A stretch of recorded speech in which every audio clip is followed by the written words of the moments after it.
The terror is over in Boston, and this is after a week of tragedy, fear, and violence that all ended in a dramatic conclusion yesterday. Our own Maureen McCann, a proud Bostonian herself, flew in yesterday. And Maureen, you know firsthand from growing up there in that area what a close-knit community that is. Hey, Christine. Well, you know, hearing about my hometown in the news this week, it's one thing to hear about Boston, but when you hear towns like Cambridge and Watertown, that's pretty much where I'm from. I'm from Arlington, and we're right on the border with Belmont, and Arlington's the next town over, so it was hitting really close to home.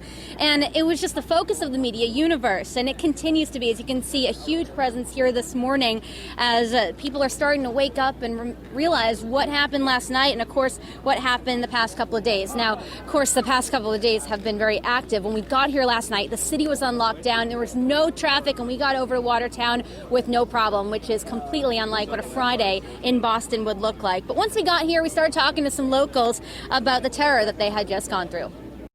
I don't know how to describe the feeling.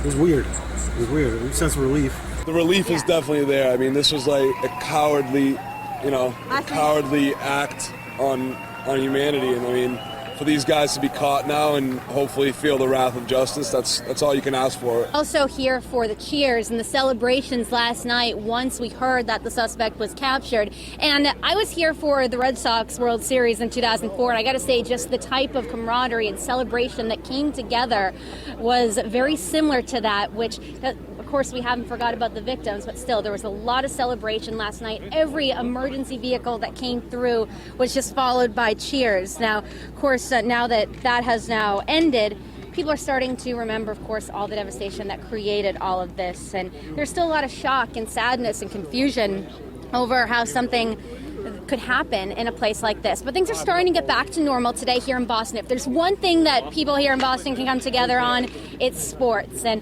with the Celtics playoffs taking place today, the Red Sox are back in town. This is actually Fenway's birthday. Opening day was April 20th, 1912, and the T's running again too. So things are starting to get back to normal, and of course Boston is a very strong, resilient city, and that spirit's going to come through in the days ahead. In Watertown, Mass, Maureen McCann, 7 News.